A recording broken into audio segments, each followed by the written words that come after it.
제 이름은 이만수입니다. 올해 76세, 30년간 버스 기사로 일해왔습니다. 2023년 3월 15일, 제 인생에서 가장 긴 여행이 끝났습니다. 매일 새벽 5시에 일어나 밤 11시에 집으로 돌아오는 생활을 30년 동안 단 하루도 빠짐없이 해왔습니다. 마지막 운행을 마치고 집에 도착했을 때 가족들이 저를 맞아주었습니다. 며느리 윤정이가 웃으며 말했습니다. 아버님, 이제 정말 편히 쉬셔야죠.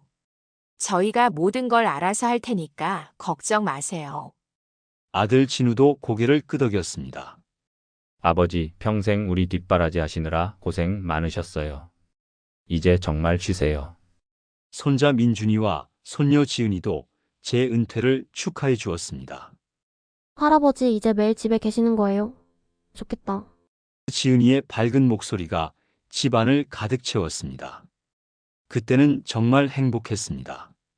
드디어 가족들과 많은 시간을 보낼 수 있구나, 손자 손녀들과 함께 있을 수 있구나 싶었습니다.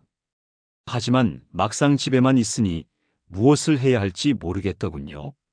30년간 몸에 밴 습관 때문에 새벽 오시면 어김없이 눈이 떴습니다. 예전 같으면 씻고 나가서 버스에 시동을 걸 시간이었는데 이제는 할 일이 없었습니다. 멍하니 앉아있는 시간이 길어질수록 점점 불안해졌습니다. 며칠이 지나자 상황이 바뀌기 시작했습니다. 윤정이가 아침 일찍 나가야 한다며 민준이의 도시락을 부탁했고 저는 기꺼이 그 일을 맡았습니다. 오랜만에 제가 누군가에게 필요한 일을 하는 것 같아서 기뻤습니다. 전등이 나가면 제가 갈아 끼웠고 고장난 가전제품이 있으면 제가 고쳤습니다. 30년간 혼자 살림을 꾸려본 경험이 있어서 이런 일들은 어렵지 않았습니다. 어느새 집안의 크고 작은 일들이 모두 제 몫이 되었습니다. 아버님이 계셔서 정말 든든해요. 윤정이가 말했습니다. 이런 일들은 저희가 잘 모르니까요. 처음에는 가족들에게 필요한 사람이 된 것 같아서 뿌듯했습니다.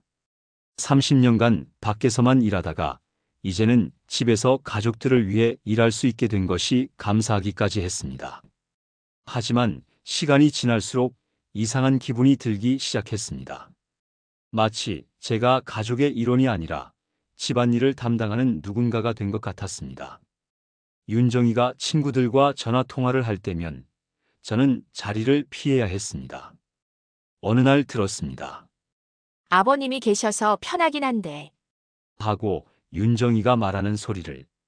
그 뒤에 이어질 말들이 두려워서 더 이상 듣지 못했습니다. 어느 날 저녁 가족들이 모두 각자의 일로 바쁠 때 저는 혼자 식탁에 앉아 생각했습니다. 30년간 가족을 위해 살았는데 이제 저는 뭘 위해 사는 걸까요? 제가 꿈꿨던 은퇴 후 생활은 이런 게 아니었습니다. 편안한 휴식이 아니라 또 다른 형태의 노동이 기다리고 있었습니다. 그것도 보수도 없고 인정도 받지 못하는 노동 말입니다. 은퇴 후 6개월이 지나면서 저는 미묘한 변화들을 감지하기 시작했습니다. 처음에는 사소한 것들이었습니다. 윤정이가 제 빨래를 따로 해달라고 한 것도, 반찬을 따로 준비해달라고 한 것도 그 자체로는 큰 문제가 아니었습니다. 아버님, 죄송한 말씀인데 아버님 빨래 따로 해주시면 안 될까요? 윤정이가 조심스럽게 말했습니다. 저희 옷이랑 섞이면 좀 그래서요. 저는 그러라고 했습니다. 별일 아니니까요. 하지만 왜 제 옷만 따로 빨아야 하는지는 이해가 되지 않았습니다. 30년간 가족의 빨래를 함께 했는데 이제 와서 왜 따로 해야 하는 걸까요? 며칠 후에는 반찬 이야기였습니다. 아버님 드실 반찬도 따로 준비해 드릴게요. 아버님은 간이 짜게 드시잖아요. 저희는 싱겁게 먹어서요. 제가 간을 짜게 먹는다고요? 30년간 똑같이 먹어왔는데 갑자기 제 입맛이 달라진 건 아닐 텐데요. 하지만 저는 그냥 알겠다고 했습니다. 며느리가 힘들어하는 걸 보고 싶지 않았거든요. 그 다음 주에는 손자 민준이가 말했습니다. 할아버지, 오늘 친구들이 우리 집에 오기로 했는데 할아버지가 계시면 친구들이 좀 어색해할 것 같아요. 어색하다고요? 제가 뭘 잘못했길래 어색해 한다는 걸까요? 하지만 저는 그냥 제 방에 있겠다고 했습니다. 손자가 친구들과 편하게 놀 수 있게 해주고 싶었으니까요. 어느 날 밤, 윤정이가 친구와 전화 통화를 하는 소리를 들었습니다. 물을 마시러 나가다가 우연히 들은 것입니다. 시아버님 때문에 집안일은 편한데 솔직히 좀 답답한 면도 있어. 윤정이의 목소리였습니다. 없으면 더 자유로울 것 같긴 해. 자유로울 것 같다고요? 제가 있으면 불편하다는 뜻인가요? 저는 가만히 서서 더 들어봤습니다. 친구들도 편하게 못 부르고 애들도 눈치 보고 우리끼리만 있으면 얼마나 좋을까 생각이 들어. 그 순간 제 가슴이 미어지는 것 같았습니다. 30년간 이 가족을 위해 살았는데 이제 저는 방해물이 된 건가요? 저는 조용히 방으로 돌아갔습니다. 물 한 모금도 마시지 못한 채로요. 그날 밤 잠이 오지 않았습니다. 윤정이의 말이 계속 머릿속에 맴돌았습니다. 없으면 더 자유로울 것 같다는 말이요. 며칠 후에는 손녀 지은이가 학교에서 돌아와서 한 말이 제 가슴을 더 아프게 했습니다. 엄마, 친구들이 우리 집에 할아버지가 계신다고 신기해요. 친구들은 할아버지 할머니랑 안 산다고 해요. 다들 따로 사신대요. 그래. 우리는 같이 사는 거지. 윤정이가 대답했습니다. 근데 친구들이 불편하지 않냐고 물어봐요. 할아버지가 계시면 시끄럽게 못 놀잖아요. 시끄럽게 놀지 못한다고요? 제가 언제 아이들이 시끄럽게 노는 걸 못하게 했나요? 오히려 저는 아이들이 친구들과 즐겁게 노는 모습을 보는 게 좋았는데요. 지은아, 그런 말 하는 거 아니야. 할아버지 마음 상하신다. 윤정이가 말했습니다.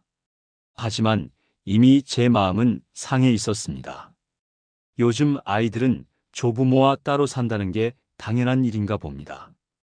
그리고 같이 사는 건 불편한 일이고요.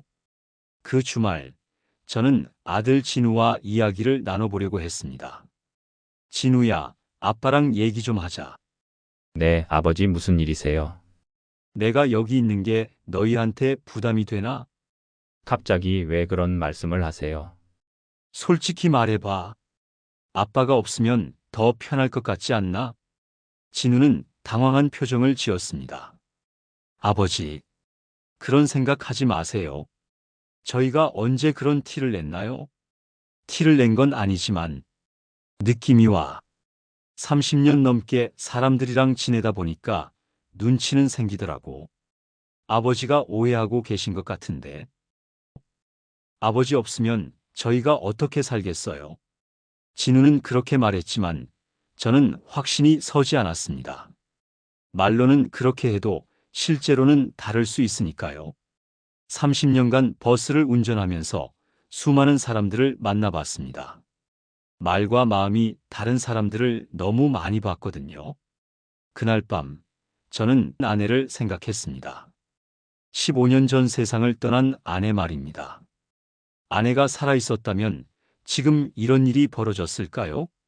아내가 있었다면 저는 이렇게 외로움을 느끼지 않았을 텐데요. 여보, 내가 너무 순진하게 산 건 아닐까? 가족을 위해 산다는 게 이런 건가? 혼자 중얼거렸습니다. 그때부터 저는 조금씩 변하기 시작했습니다. 가족들의 말 한마디, 행동 하나하나를 유심히 관찰하게 되었습니다.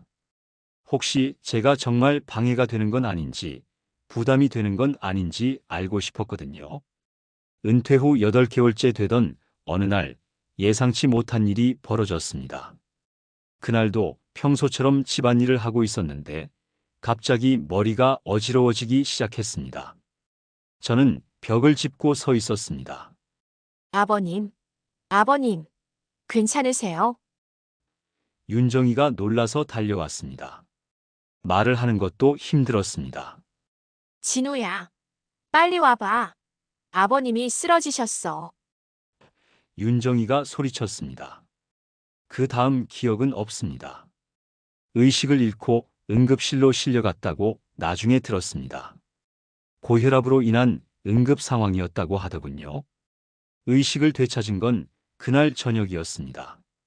흰 천장이 보이고 소독약 냄새가 났습니다. 여기가 병원이구나 하는 생각이 들었습니다. 정신 차리셨네요. 고혈압으로 쓰러지셨어요. 혈압이 200을 넘었었습니다. 간호사가 말했습니다. 보호자분들은 잠깐 나가셨는데 금방 올 거예요. 아들은, 며느리는 어디 있나요? 서류 처리하러 가셨어요. 걱정 많이 하시더라고요. 하지만 시간이 흘러도 아들과 며느리는 나타나지 않았습니다. 저녁이 되고 밤이 되어도 혼자였습니다. 간호사님, 우리 아들은 언제 와요? 연락드렸는데 바쁘시다고 하시네요. 내일 오신다고. 내일이요? 내 회사 일이 급하다고 하시더라고요. 회사 일이 급하다고요? 아버지가 쓰러져서 병원에 있는데 회사 일이 더 급한가요? 저는 아무 말도 할 수 없었습니다. 그날 밤은 정말 길었습니다. 옆 병실에서는 다른 환자의 가족들이 밤새 지켜주고 있었는데 저는 홀로 천장을 바라봐야 했습니다. 아버지 많이 아프세요? 제가 등 좀 주물러 드릴까요? 옆 병실에서 딸의 목소리가 들렸습니다. 고맙다. 딸아, 너희들이 있어서 든든하다. 환자의 목소리였습니다. 저는 가만히 누워서 그 소리들을 들었습니다. 저분은 온 가족이 다 와서 지켜주고 있구나. 나는 혼자구나. 30년간 가족을 위해 살았는데 정작 제가 아플 때는 혼자인 거구나. 다음 날 오후에야 진우가 나타났습니다. 아버지, 어떻게 혼자 병원에? 죄송해요. 정말 죄송해요. 그랬다? 바빴겠지. 회사에 정말 급한 일이 있어서. 어떻게 하다가 이렇게 됐어요? 그냥 갑자기 어지러워서. 스트레스 받을 일 있으셨어요? 스트레스요? 매일매일이 스트레스였습니다. 가족들 눈치 보면서 살고 혹시 제가 방해가 되는 건 아닌지 걱정하면서 살고 하지만 그런 말을 할 수는 없었습니다. 글쎄, 별로 없었는데 얼마 후 윤정이도 왔습니다. 아버님, 안녕하세요. 어떻게 혼자 계셨어요? 정말 죄송해요. 윤정이도 왔구나. 그런데 아버님, 윤정이가 말을 주저하더니 입을 열었습니다. 병원비는 어떻게 하죠? 그리고 오늘 저녁은 어떻게 하죠? 시장도 못 봤는데. 그 순간 저는 깨달았습니다. 제가 쓰러져 병원에 있는 것보다 집안일이 더 걱정인 거구나. 제가 아픈 게 걱정이 아니라 제가 집안일을 못하는 게 걱정인 거구나.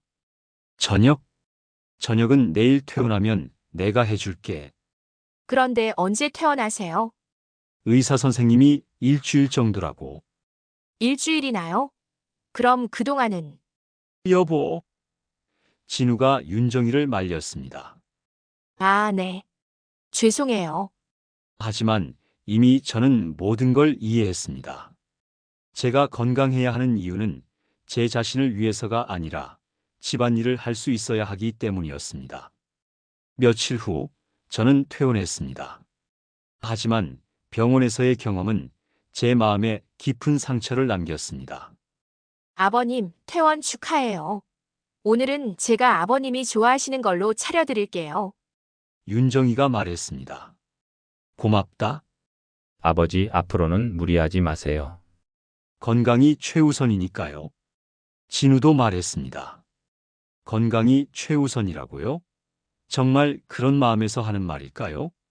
아니면 제가 건강해야 집안일을 할 수 있으니까 하는 말일까요?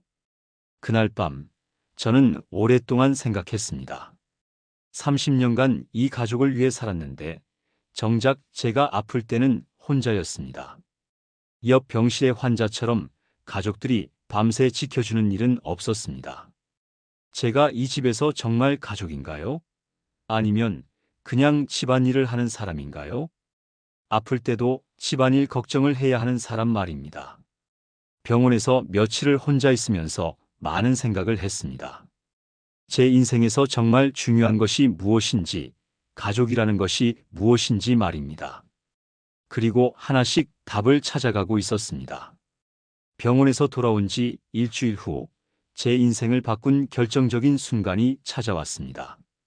그날 밤 목이 말라 물을 마시러 부엌으로 나가던 중이었습니다. 거실에서 아들과 며느리가 대화하는 소리가 들렸습니다.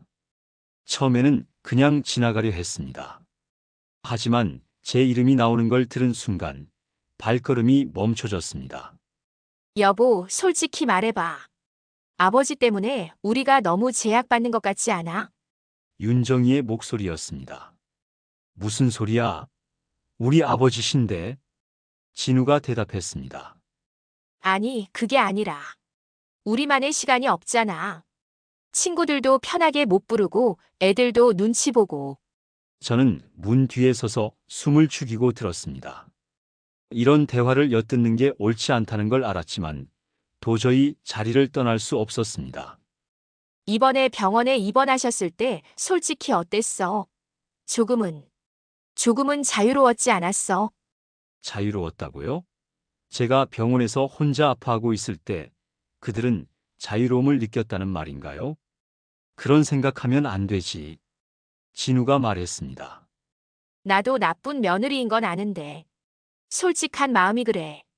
아버님 없으면 얼마나 편할까 하는 생각이 들어. 편하다고요? 제가 없으면 편하다고요? 30년간. 이 가족을 위해 살아온 제가 이제는 불편한 존재가 된 건가요? 우리도 사람이잖아. 신혼 때처럼은 아니어도 둘만의 시간이 필요하지 않아. 아버님 눈치 안 보고 여행도 가고 친구들도 부르고. 제 눈치를 본다고요? 제가 언제 그들의 자유를 방해했나요? 오히려 저는 항상 그들이 편하게 지낼 수 있도록 신경 써왔는데요. 그런 마음은 나도 가끔 있어. 진우가 조용히 말했습니다. 그 순간 제 가슴이 무너지는 것 같았습니다. 아들마저도 그런 생각을 하고 있었다니요. 그렇지. 나만 그런 게 아니라 당신도 그렇게 생각하는 거지. 가끔 정말 가끔 그런 생각이 들 때가 있어. 하지만 아버지를 어디 보내겠어. 어디 보낸다고요? 저를 물건처럼 취급하는 건가요? 요양원도 있잖아. 요즘 시설 좋은 데 많다고 하던데. 아버님도 거기서 또래분들이랑 지내시면 더 좋으실 거 아냐? 요양원. 저를 요양원에 보내려고 하는 거였구나. 30년간 가족을 위해 헌신한 제가 이제는 요양원에 보내야 할 짐이 된 거였구나. 그건 좀 그렇지 않나. 아버지가 뭘 잘못하신 것도 아닌데. 잘못했다는 게 아니라 서로를 위해서 그런 거지. 아버님도 편하시고 우리도 편하고. 서로를 위해서라고요? 저를 위해서가 아니라 자신들을 위해서 하는 말 아닌가요? 하지만 아버지 마음은 처음에는 서운해하시겠지만 시간이 지나면 적응하시겠지. 거기서 친구들도 사귀시고. 적응하라고요? 저를 내보내고 나서 적응하라고요? 30년간 이 집을 위해 살아온 제가 말이에요. 생각만 해보자는 거야. 당장은 아니고. 그냥 생각만. 아버님 건강도 안 좋으시니까 전문적으로 관리받으시는 것도 나쁘지 않을 것 같아. 건강 관리는 핑계고 그냥 저를 내보내고 싶은 거였구나. 저는 조용히 방으로 돌아갔습니다. 물 한 모금도 마시지 못한 채로요. 방에 누워서 천장을 바라보며 생각했습니다. 30년을 성실하게 살았는데 저는 그들에게 짐이었구나. 그날 밤 잠이 오지 않았습니다. 윤정이와 진우의 말들이 계속 머릿속에 맴돌았습니다. 없으면 편할 것 같다. 요양원 적응하시겠지. 이런 말들이요. 새벽까지 지난 날들을 되돌아봤습니다. 집안일을 도맡아 하게 된 것도, 빨래를 따로 하게 된 것도, 반찬을 따로 해달라고 한 것도 모든 게 저를 가족에서 분리시키려는 과정이었구나 하는 생각이 들었습니다. 아내가 살아있었다면 이런 일이 벌어졌을까요? 아내가 있었다면 저는 이렇게 외롭지 않았을 텐데요. 여보, 미안해요. 제가 너무 순진했나 봅니다. 가족을 위해 산다는 게 이런 건가요? 그날 밤부터 저는 마음속으로 결심하기 시작했습니다. 이대로는 안 되겠다고. 제 인생을 제가 살아야겠다고. 하지만 아직 구체적인 계획은 없었습니다. 다만 이런 생활을 계속할 수는 없다는 것만은 확실했습니다. 며칠 후 결정적인 사건이 벌어졌습니다. 그날 아침 식탁에서 가족들이 여행 이야기를 하고 있었습니다. 엄마, 정말 관 가는 거예요? 민준이가 신나서 물었습니다. 응. 아빠 휴가 나셨으니까. 우리 가족끼리 다녀오자. 윤정이가 대답했습니다. 저는 설거지를 하면서 들었습니다. 가족 여행이라니 좋은 일이네요. 오랜만에 다들 함께 여행을 가는구나 싶었습니다. 가족 모두 함께라고요? 저도 포함되는 건가요? 괌은 처음 가보는 곳인데 설레기 시작했습니다. 아, 아버지. 진우가 저를 보더니 말을 주저했습니다. 그게 이번엔 저희끼리만 다녀오려고 해요. 저희끼리만이라고요? 저는 설거지하던 손을 멈췄습니다. 아버님도 가시고 싶으시겠지만 윤정이가 말했습니다. 비행기도 오래 타야 하고 아버님 건강상 혹시 몸에 무리가 될까 봐서요. 건강상 문제라고요? 저는 버스를 30년간 운전했던 사람입니다. 비행기 몇 시간 타는 게 무리가 될까요? 집에서 편히 쉬세요. 저희가 선물 많이 사올게요. 진우가 말했습니다. 그 순간 제가 얼마나 바보였는지 깨달았습니다. 우리 가족 모두 함께라고 했을 때 거기에 저는 포함되지 않았던 겁니다. 저는 가족이 아니었던 거예요. 아버님, 일주일 동안 집 부탁드려요. 윤정이가 밝게 말했습니다. 일주일 동안 집을 지키라고요? 마치 집 지키는 개처럼 말이에요. 그 후 며칠 동안 집안은 여행 준비로 분주했습니다. 가방을 싸고 여행 계획을 세우고 들뜬 대화들이 오갔습니다. 저는 그 모든 걸 지켜봐야 했습니다. 가족의 행복한 순간에서 배제된 채로요. 할아버지, 저희 없는 동안 심심하실 텐데. 민준이가 말했습니다. 괜찮다. 할아버지는 집에서 잘 지내고 있을게. 선물 뭐 사다 드릴까요? 지은이가 물었습니다. 아무것도 필요 없다. 너희들이 즐겁게 여행하고 오는 게 최고의 선물이야. 드디어 떠나는 날이 왔습니다. 공항으로 가는 택시가 집 앞에 섰습니다. 그럼 다녀오겠습니다. 진우가 말했습니다. 아버님 건강하세요. 윤정이가 인사했습니다. 아이들도 손을 흔들었습니다. 저는 현관에 서서 그들이 떠나는 모습을 지켜봤습니다. 택시가 멀어질 때까지 손을 흔들어 주었습니다. 그리고 집 안으로 들어왔습니다. 갑자기 집이 너무 조용해졌습니다. 30년 만에 처음으로 완전히 혼자가 된 기분이었습니다. 아니, 혼자가 된 게 아니라 혼자였다는 걸 깨달은 거였습니다. 우리 가족끼리만. 그 말이 계속 머릿속에 맴돌았습니다. 가족끼리만이라는 말에 저는 포함되지 않았습니다. 30년간 가족이라고 생각했는데 저는 가족이 아니었던 거예요. 그날 저녁 혼자 밥을 차려 먹으면서 생각했습니다. 이게 제 미래인가요? 가족들이 행복할 때는 배제되고 집안일이 필요할 때만 불려나가는 그런 존재 말인가요? 며칠이 지나면서 이상한 기분이 들었습니다. 처음에는 외로웠는데 점점 평온해지는 거였습니다. 아무도 눈치 볼 필요가 없고 아무에게도 방해가 되지 않는다는 게 이렇게 편할 줄 몰랐습니다. 혼자 밥을 해먹고 혼자 설거지하고 혼자 빨래하고 30년 전 아내가 돌아가시고 나서 혼자 살던 때가 생각났습니다. 그때도 이렇게 조용했었지요. 여보, 이게 맞는 건가? 가족과 함께 사는 게 이렇게 힘든 일인가? 혼자 중얼거렸습니다. 가족들이 여행에서 보내온 사진들을 보면서 생각했습니다. 저 사진 속에 제가 있다면 어땠을까요? 아마도 그들은 저만큼 밝게 웃지 못했을 거예요. 제가 있으면 불편하니까요. 일주일이 지나고 가족들이 돌아왔습니다. 아버님, 저희 왔어요. 윤정이가 밝게 인사했습니다. 할아버지, 선물 사왔어요. 아이들이 뛰어들었습니다. 어떻게 지내셨어요?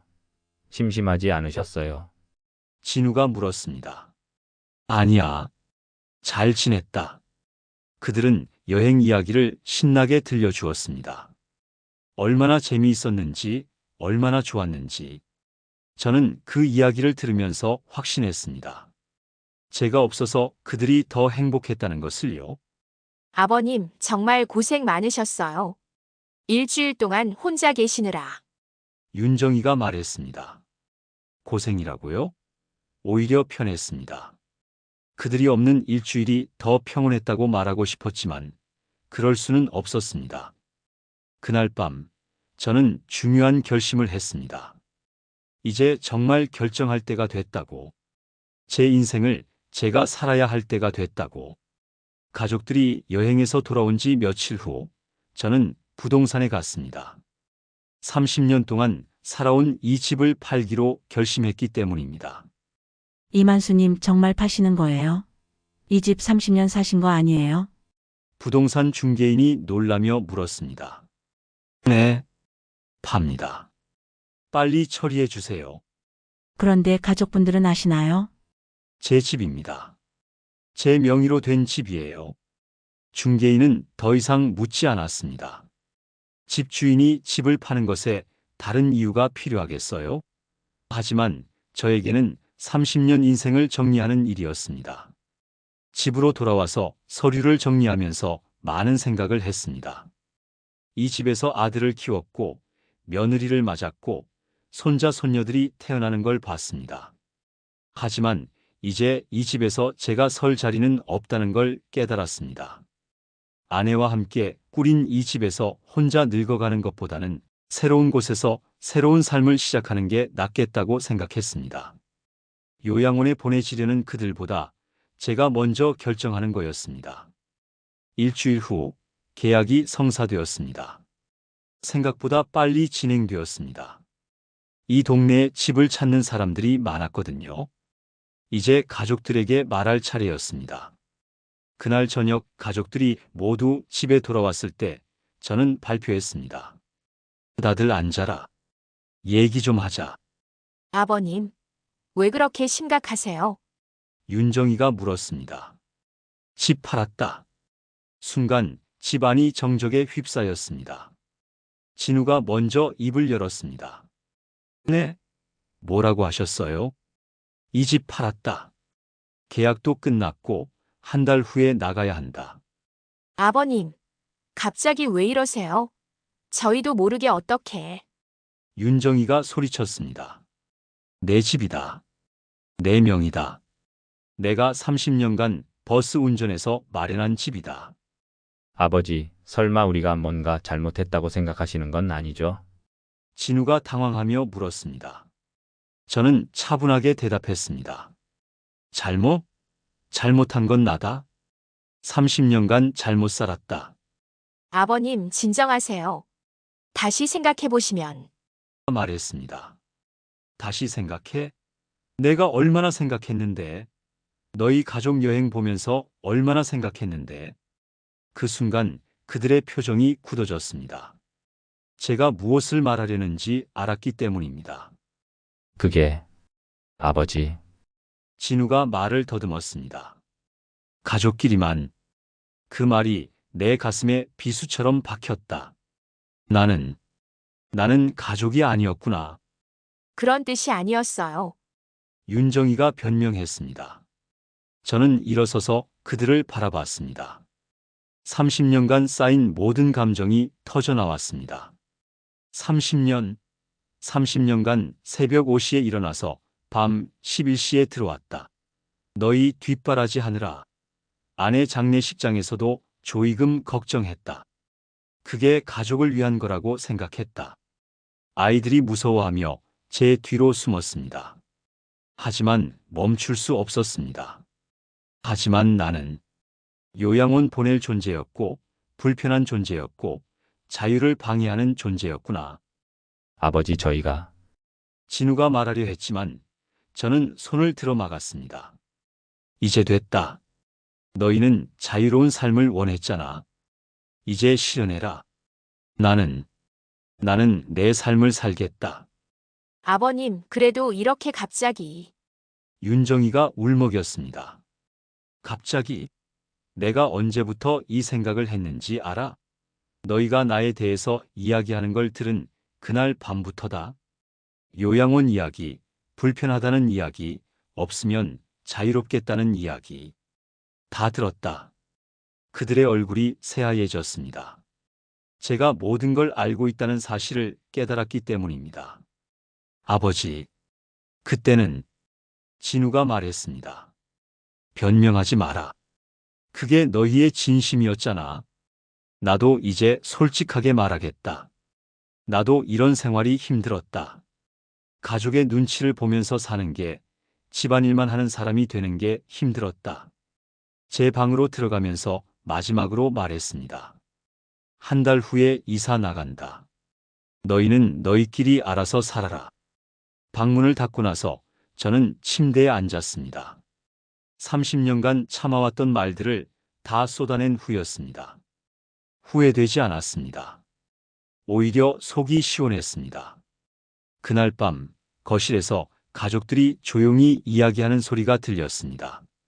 하지만 이제 그들의 대화를 엿들을 필요가 없었습니다. 제 결정은 이미 내려졌으니까요. 다음 날 아침 진우가 제 방문을 두드렸습니다.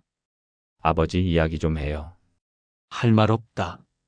아버지, 저희가 잘못했어요. 다시 한번 기회를 주세요. 기회. 30년이 기회였다. 이제 됐다. 집을 다시 사시면 이미 계약했다. 번복할 수 없다. 진우는 한동안 문 앞에 서 있다가 돌아갔습니다. 윤정이도 와서 사과했지만 저는 문을 열어주지 않았습니다. 제 결심은 확고했습니다. 이제 진짜 제 인생을 살아야 할 때가 왔습니다. 집을 판 후 저는 시골 마을로 이사를 갔습니다. 바둑 친구 박노인의 도움으로 찾은 작은 집이었습니다. 30평도 안 되는 작은 집이었지만 텃밭이 있고 평상이 있는 소박한 곳이었습니다. 30평도 안 되지만 제게는 충분해요. 텃밭도 있고 우리 바둑 둘 평상도 있고 30년간 모아둔 물건들 중에서 정말 필요한 것만 가져왔습니다. 나머지는 모두 정리했습니다. 새 집에서의 첫날 밤, 저는 혼자 앉아서 생각했습니다. 이제 진짜 내 집이구나. 내 이름으로 된 집. 며칠 후부터 새로운 생활이 시작되었습니다. 아침에 일어나서 텃밭을 가꾸고 오후에는 박노인과 바둑을 두고 저녁에는 마을 사람들과 이야기를 나누었습니다. 이만수 씨, 호박이 정말 잘 됐네요. 이웃이 말했습니다. 하하, 처음 해보는 건데 신기하게 잘 되네요. 어르신, 된장찌개 끓일 된장 필요하시죠? 이거 우리 집에서 담근 거예요. 상점 주인이 말했습니다. 고맙습니다. 혼자 사는 노인한테 이렇게 잘해주시고. 이상했습니다. 여기서는 제가 이만수였습니다. 누구의 아버지도, 누구의 시아버지도, 누구의 가정부도 아닌 그냥 이만수였습니다. 텃밭에서 호박을 기르고 상추를 심고 고추를 따면서 저는 새로운 즐거움을 발견했습니다. 제가 기른 채소로 밥을 해먹는 맛이 이렇게 좋을 줄 몰랐습니다. 된장찌개 끓이고 김치 한 접시. 이게 행복이구나. 혼자 중얼거렸습니다. 바둑을 두면서 박노인과 나누는 대화도 즐거웠습니다. 요즘 표정이 많이 밝아졌네. 박노인이 말했습니다. 그런가요? 저도 모르게 그런 것 같아요. 자식들 연락은? 잠깐 멈췄습니다. 가끔 안부 묻는 전화 와요. 그런데 예전처럼 무겁지 않아요. 그게 맞는 거야. 너는 너, 그들은 그들. 그 말이 맞았습니다. 이제야 깨달았습니다. 가족을 사랑한다고 해서 제 자신을 잃을 필요는 없다는 걸. 제가 행복해야 진짜 가족도 행복할 수 있다는 걸. 마을 사람들과의 교류도 즐거웠습니다. 시장에 가면 상인들이 반겨주었고 마을 회관에서 하는 소모임에도 참석했습니다. 30년 만에 처음으로 제 이름으로 사람들과 관계를 맺었습니다. 이만수 씨는 손재주가 좋으시네요. 마을 이장이 말했습니다. 버스 운전하면서 기계 만지는 일이 많아서요. 우리 마을회관 의자 좀 고쳐주실 수 있겠어요? 물론이죠. 그렇게 제가 마을에서 필요한 사람이 되어갔습니다. 하지만 예전과는 달랐습니다. 이번에는 제가 원해서 하는 일이었고 제 능력을 인정받으면서 하는 일이었습니다. 어느 날 저녁 텃밭에서 딴 호박으로 죽을 끓여 먹으면서 생각했습니다. 이게 제 인생이구나. 드디어 제 이름으로 사는 인생. 그날 밤 하늘을 보며 아내에게 말했습니다. 여보, 이제야 알겠어요. 가족을 위해 산다는 게 저를 잃는 게 아니라는 걸. 제가 행복해야 진짜 가족도 행복한 거구나. 새로운 집에서의 생활이 몇 달째 이어졌습니다. 계절이 바뀌고 텃밭의 작물들도 바뀌었습니다. 저도 조금씩 바뀌어 갔습니다. 더 밝아졌고 더 편안해졌습니다. 가끔 아들 가족 생각이 났지만 더 이상 무겁지 않았습니다. 그들도 저 없이 잘 지내고 있을 거라고 생각했습니다.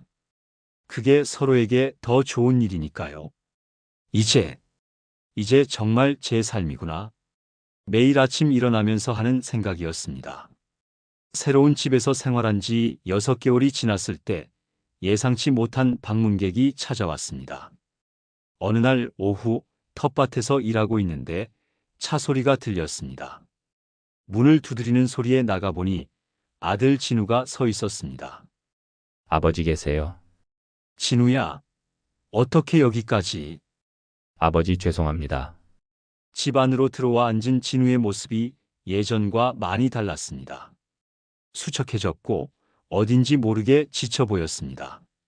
앉아라. 차 한잔 할까? 아버지 저희가 너무했습니다. 차를 끓이면서 저는 아무 말 하지 않았습니다. 진우가 먼저 말할 때까지 기다렸습니다. 무슨 일 있나? 장모님 댁에서 지내는데 눈치 보이고 불편하고 애들도 적응 못하고. 아, 장모 댁에서 지내고 있었군요. 집을 팔고 나서 갈 곳이 없어서 그랬나 봅니다. 그래서 이제야 아버지 마음을 알겠어요. 저희가 아버지한테 얼마나 상처를 드렸는지. 진우의 목소리가 떨리고 있었습니다. 울고 있는 것 같았습니다. 그때는 힘들었다. 아버지, 다시 돌아오시면 안 될까요? 저희가 달라졌어요. 저는 차를 내오면서 잠깐 생각했습니다. 돌아가라고요? 다시 그 생활로? 진우야, 네, 아버지. 용서는 한다. 너희도 너희 나름의 고민이 있었을 거야. 그럼 진우의 얼굴에 희망이 보였습니다. 하지만 돌아가지는 않겠다. 아버지, 나는 이제 내 삶을 살고 있다. 누구에게 의존하지도 누구에게 짐이 되지도 않는 삶을. 그렇지만 저는 단호하게 말했습니다. 너희도 독립적으로 살아라. 그게 진짜 어른이 되는 거다. 진우는 고개를 숙이고 있었습니다.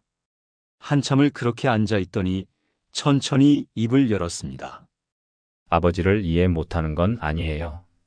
하지만 아이들이 할아버지를 그리워해요. 그럼 가끔 놀러 와라.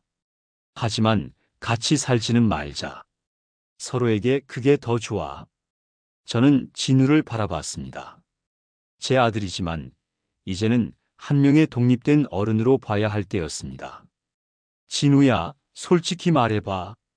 너희가 지금 힘든 건 내가 없어서가 아니라 너희끼리 해결해야 할 문제 때문 아니냐? 진우가 움찔했습니다. 제 말이 맞았나 봅니다. 장모님 댁에서 눈치 보인다고? 그건 너희가 독립하지 못했기 때문이야. 나한테 의존하려고 하지 말고 너희 힘으로 살아봐라. 하지만 아버지, 30년간 너희를 키워줬어. 이제 충분하지 않나? 나도 내 인생을 살 권리가 있어. 진우야, 이제 너희도 진짜 가족이 뭔지 배워라. 서로 의존하는 게 가족이 아니라 서로 존중하는 게 가족이야. 진우는 더 이상 할 말이 없는 것 같았습니다. 한참을 침묵하더니 일어났습니다. 알겠습니다, 아버지. 아버지 뜻을 존중하겠어요. 고맙다. 대신 가끔 연락드려도 될까요? 그리고 아이들이 방학 때 놀러 와도 될까요? 그 정도는 괜찮지. 하지만 며칠만이야. 서로 부담되지 않게. 진우가 문 앞에서 돌아보며 말했습니다. 아버지, 정말 죄송했어요. 그리고 행복하세요. 너희도 행복하게 살아라. 이제 진짜 어른이 되어서. 진우가 떠난 후 저는 텃밭으로 나갔습니다. 호박이 또 자라 있었습니다. 제가 정성껏 기른 호박들이었습니다. 이 호박들처럼 저도 이 땅에 뿌리를 내리고 살아가고 있었습니다. 그날 저녁 제가 기른 채소들로 된장찌개를 끓였습니다. 흙 묻은 손으로 끓인 된장찌개가 세상에서 제일 맛있었습니다. 이제야 진짜 이만수로 살고 있구나. 몇 주 후 윤정이에게서 전화가 왔습니다. 조심스러운 목소리였습니다. 아버님, 정말 죄송해요. 그때 제가 정말 잘못 생각했어요. 윤정 씨, 이제 그런 얘기하지 맙시다. 아이들이 할아버지 보고 싶어 해요. 할아버지가 기르신 채소들 이야기도 자꾸 하고. 그럼 방학 때 며칠 놀러 오세요. 할아버지가 텃밭 구경시켜 줄게요. 정말요? 감사해요, 아버님. 하지만 며칠만이에요. 서로 부담되지 않게 해야죠. 네, 알겠어요. 정말 감사해요. 그렇게 새로운 관계가 시작되었습니다. 더 이상 같이 살지는 않지만 가족으로서의 정은 나누는 관계. 서로에게 부담이 되지 않는 적당한 거리를 유지하는 관계 말입니다. 계절이 또 바뀌었습니다. 제가 시골에 온 지 1년이 되었습니다. 텃밭은 이제 제법 큰 규모가 되었고 마을 사람들과의 관계도 깊어졌습니다. 이만수 씨, 우리 마을에 와주셔서 정말 좋아요. 이장이 말했습니다. 저도 이 마을에서 살게 되어서 행복해요. 앞으로도 계속 계실 거죠? 물론이죠. 이제 이곳이 제 진짜 집이에요. 그날 밤 하늘의 별들을 보면서 돌아가신 아내에게 말했습니다. 여보, 이제야 제대로 된 삶을 살고 있어요. 누구에게 짐이 되지도 않고 누구 눈치 보지도 않고 그냥 이만수로 살고 있어요. 바람이 불어와 텃밭의 작물들을 흔들었습니다. 제가 정성껏 기른 작물들이었습니다. 30년간 버스 운전하면서 수많은 사람들을 목적지까지 태워다 줬는데 정작 저는 제 목적지를 몰랐었네요. 이제야 찾았어요. 제 인생의 목적지를. 몇 달 후 민준이와 지은이가 여름방학을 맞아 놀러 왔습니다. 이제 정말 제 삶이구나. 저녁이 되어 된장찌개를 끓이면서 생각했습니다. 흙 묻은 이 손으로 끓인 된장찌개가 세상에서 제일 맛있다고. 이제야 진짜 이만수로 살고 있다고. 3년 후 이만수는 이제 79세가 되었습니다. 시골 마을에서의 생활은 평온하게 이어지고 있습니다. 텃밭은 더욱 넓어졌고 마을에서도 없어서는 안 될 사람이 되었습니다. 아들 가족과는 적당한 거리를 유지하며 좋은 관계를 이어가고 있습니다. 명절이나 생일 때 만나고 손자 손녀들은 방학 때마다 놀러 옵니다. 하지만 더 이상 서로에게 부담이 되지 않습니다. 진우는 결국 장모댁을 나와서 독립했습니다. 작은 집이지만 가족끼리만의 공간을 마련했고 이제는 진정한 가장으로 살아가고 있습니다. 가끔 아버지에게 전화를 걸어 안부를 묻습니다. 아버지, 요즘 어떻게 지내세요? 좋습니다. 너희는? 저희도 잘 지내요. 이제야 진짜 독립해서 사는 게 뭔지 알겠어요. 그래, 그게 맞는 거야. 윤정이도 많이 변했습니다. 처음에는 시아버지 없는 생활이 편할 거라고 생각했지만 막상 혼자 모든 걸 해내야 하니 시아버지의 소중함을 깨달았습니다. 어느 날 마을 이장이 이만수에게 말했습니다. 이만수 씨, 우리 마을에 정말 잘 오셨어요. 마을이 훨씬 활기차졌어요. 저도 이곳에서 살게 되어서 정말 행복해요. 건강하셔서 오래오래 함께 하시길 바라요. 고맙습니다. 이곳이 제 마지막 집이 될 것 같아요. 그날 저녁 평상에 앉아서 노을을 바라보며 생각했습니다. 30년간 가족을 위해 살았지만 정작 가족이 뭔지 몰랐었구나. 진짜 가족은 함께 살아야만 되는 게 아니라 서로를 존중하고 사랑하는 거였어. 늦었지만 이제라도 내 이름으로 살 수 있어서 다행이다. 이만수로? 그냥 이만수로 말이지. 그날 밤 마지막으로 일기를 썼습니다. 오늘로 시골에 온 지 3년하고 2개월이 되었다. 79세의 나이에도 매일이 새롭고 즐겁다. 텃밭에서 자라는 작물들을 보면서 나도 아직 성장하고 있다는 걸 느낀다. 가족들과의 관계도 예전보다 훨씬 좋아졌다. 서로 부담 주지 않으니까 만날 때마다 반갑고 즐겁다. 이게 진짜 가족 관계구나. 30년 늦었지만 이제야 진짜 내 인생을 살고 있다. 누구의 눈치도 보지 않고 누구에게도 짐이 되지 않고 그냥 이만수로 살고 있다. 여보, 당신이 보고 싶지만 이런 평온한 삶을 살고 있어서 감사해. 내일도 텃밭에 물을 주고 바둑을 두고 된장찌개를 끓일 거야. 그리고 그것만으로도 충분히 행복할 거야. 나이가 들어서도 새로운 시작은 가능하다. 늦었지만 이제라도 내 이름으로 살 수 있어서 정말 다행이다. 이만수는 지금도 그 작은 시골 마을에서 행복하게 살고 있습니다. 자신의 이름으로, 자신을 위해, 그리고 진정한 가족의 의미를 깨달으며 말입니다. 여기까지 이만수 할아버지의 이야기였습니다. 76세에 새로운 인생을 시작한다는 것 쉬운 일이 아니었을 겁니다. 하지만 이만수 할아버지는 용기를 내셨죠. 자신의 이름으로 자신을 위해 사는 삶을 선택하신 겁니다. 혹시 이 이야기를 들으시면서 본인의 모습이 떠오르신 분들이 계실까요? 아니면 주변의 어르신들 모습이 보이신 분들도 계실 겁니다. 가족을 사랑하는 것과 자신을 잃는 것은 다른 일입니다. 나이가 몇 살이든 언제든 새로운 시작은 가능합니다. 중요한 건 용기입니다. 자신의 행복을 선택할 용기 말이죠. 진정한 가족이란 함께 살아야만 되는 게 아닙니다. 서로를 존중하고 적당한 거리에서 사랑을 나누는 것.